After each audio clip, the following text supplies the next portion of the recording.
Agonist और antagonist ये किस तरह काम करते हैं और इसकी बॉडी में क्या अहमियत है। So first of all we discuss agonist. What is agonist? Agonist हम किस चीज को कहते हैं? सो एगोनिस्ट शॉर्टली हम कहते हैं the drugs having affinity as well as intrinsic activity.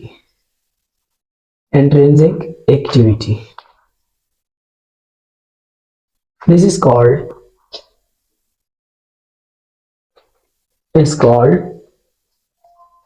agonist.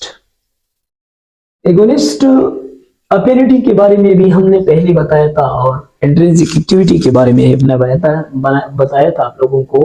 Affinity का मतलब ये है कि एक ड्रग्स जो है ये एक ड्रग्स है, तो ड्रग्स की अफिनिटी हम इस तरह बयान करते हैं कि ये ड्रग्स की इस कैपेसिटी को हम अफिनिटी कहते हैं कि जब ड्रग जिस्म में अंदर जाके ये एक रिसेप्टर है और ये रिसेप्टर साइट है, यहाँ ये बाइंड हो गया, इसको हम कहते हैं अफिनिटी।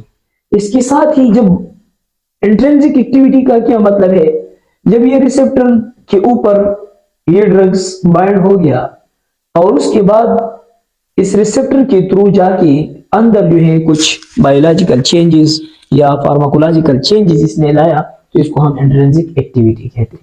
अब हर ड्रग्स की इंट्रिंसिक एक्टिविटी होते हैं, इंट्रिंसिक एक्टिविटीज होते हैं। इंट्रिंसिक एक्टिविटी और प्रॉपर्टीज होती है।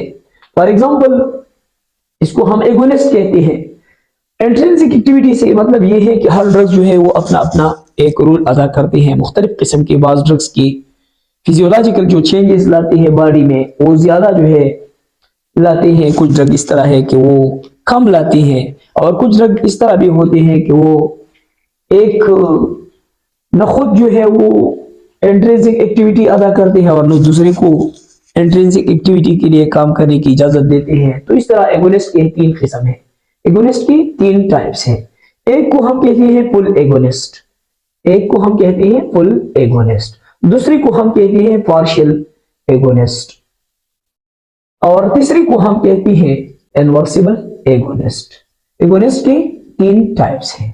फुल एगोनिस्ट ये होते हैं कि वो जिस्म में जो नॉर्मल रिसेप्टर मौजूद है, इस रिसेप्टर पर जो एंडोजेनस सब्सटेंस है जो ऑलरेडी बदन में मौजूद है जिस्म में, अब ये ड्रग जो है ये आ गया, इस एंडोजेनस एक्टिविटीज इसको अपनी जगह से उठा के इंट्रिंसिक एक्टिविटी भी इसके अंदर इस तरह काम किया जिस तरह ये एंडोजेनस सब्सटेंस करते हैं। इसको हम कहते हैं फुल एगोनिस्ट। एगोनिस्ट जो है फुल एगोनिस्ट का मतलब है कि ये मेमिक होते हैं। मेमिक मींस ये एंडोजेनस सब्सटेंस से कॉपी करके उसकी तरह काम करते हैं।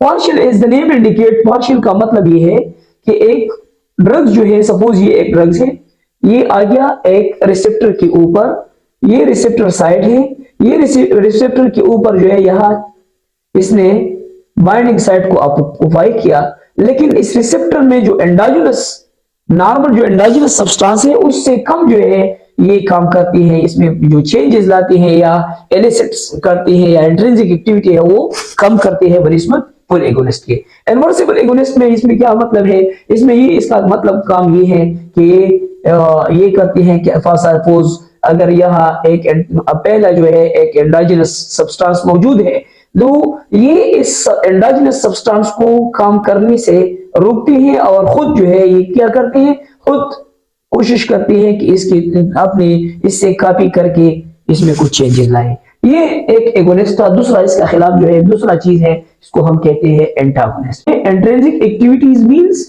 यानी एक ड्रग्स है उसमें अफिनिटी की सलाहियत मौजूद है, यानी इसमें एक रिसेप्टर है यहाँ, ये इनहिबिट करते हैं। एंटागोनिस्ट मींस एगोनिस्ट को काम करने से रोकते हैं, एंड एगोनिस्ट के अपोजिट है एंटागोनिस्ट। एगोनिस्ट मींस यानी एक ड्रग्स है जिसमें अफिनिटी भी मौजूद है और इंट्रिंसिक एक्टिविटी भी मौजूद है। एंटागोनिस्ट क्या करते हैं, इस ड्रग्स की अफिनिटी और साथ ही इसकी इंट्रिंसिक एक्टिविटी को रोकते हैं। यानी ये एक ड्रग है पहले से जो मौजूद है, एगोनिस्ट मौजूद है, एंटागोनिस्ट हमने एक दूसरा ड्रग दिया तो इसने क्या किया, इससे ये जगह भी ले लिया, ये जगह इससे ले लिया और साथ ही काम भी इंट्रिंसिक एक्टिविटी में इसमें सलाहियत नहीं है। तो एंटागोनिस्ट वे में हम शॉर्टली इसके क्लासिफिकेशन करते हैं। एंटागोनिस्ट की ये किस्म है, एक को हम कहते हैं कॉम्पिटिटिव एंटागोनिस्ट, एक को हम कहते हैं कॉम्पिटिटिव और दूसरे को हम कहते हैं non competitive. As name indicate, competitive का मतलब है पहले भी हमने बताया, कॉम्पिटिटिव एंटागोनिस्ट वो होती हैं जो कंपटीशन करती है एगोनिस्ट को अपनी जगह से हटाने के लिए। नॉन कॉम्पिटिटिव वो होते हैं जो या रिवर्सिबल होते हैं या इरिवर्सिबल होते हैं, यानी मुकम्मल तौर पर कंप्लीटली जो है ये एक जगह पर जब बाइंड होते हैं तो दूसरे एगोनिस्ट को भी काम करने से रोकते हैं और खुद भी काम नहीं करते। इसके साथ ही एक दूसरा एंटागोनिस्ट है, उसको हम कहते हैं एलोस्टेरिक एंटागोनिस्ट। एलोस्टेरिक एंटागोनिस्ट ये भी एक एंटागोनिस्ट है, इस तरह का एंटागोनिस्ट है कि ये एक ड्रग्स है जिसको हम कहते हैं, सपोज हम एक मिसाल देते हैं, एक ड्रग्स है पहले से एंडोजिनस सब्सटेंस यहाँ मौजूद है या हमने एक ड्रग्स दिया है, फॉर एग्जांपल हमने एक ड्रग्स दिया है नॉन एफेनेफ्रिन हमने यहाँ दिया है।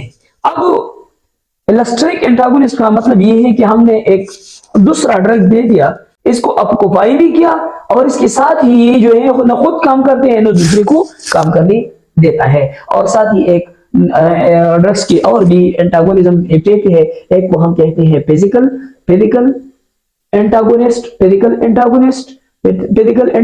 और दूसरे को हम कहते हैं केमिकल एंटागोनिस्ट। केमिकल एंटागोनिस्ट में क्या होती है, केमिकल एंटागोनिस्ट में ये होता है कि एक ड्रग्स जो है इसमें रिसेप्टर की जरूरत नहीं है। फॉर एग्जांपल एक बंदा है, एक शख्स है, उसके स्टमक में एसिडिटी ज्यादा हो गया, यानी एसिडिटी ज्यादा हो गया, तो एसिडिटी खत्म करने के लिए हम क्या किए, हमने सोडियम बाइकार्बोनेट दे दिया, यानी दो भी सोडा जिसको हम कहते हैं, या हमने एंटीएसिड इसको दिया है। तो क्या करते हैं, ये डायरेक्टली इस ड्रग्स की इफेक्ट को खत्म करते हैं। और फिजिकल में क्या होते हैं कि फिजिकली एक ड्रग जो है ये मौजूद होते हैं, इसके प्रेजेंस मौजूद है, इसकी मौजूद होता है और उसकी मौजूदगी में रिसेप्टर एक जैसा है, रिसेप्टर एक है। फॉर एग्जाम्पल हम एक मिसाल देते हैं, हिस्टामिन जब यहाँ इस रिसेप्टर पर पहुंच जाती है तो क्या होता है, ब्रांकोकंस्ट्रिक्शन होती है, ब्रांकोकंस्ट्रिक्शन। तो अब इसी जगह पर अगर नॉन एपिनेफ्रिन हम देते हैं तो क्या करती है, ये रिसेप्टर है, ये क्या करती है, ब्रांको डायलेशन। तो ये था शॉर्टली हम एगोनिस्ट और antagonist. Thank you so much for watching my video.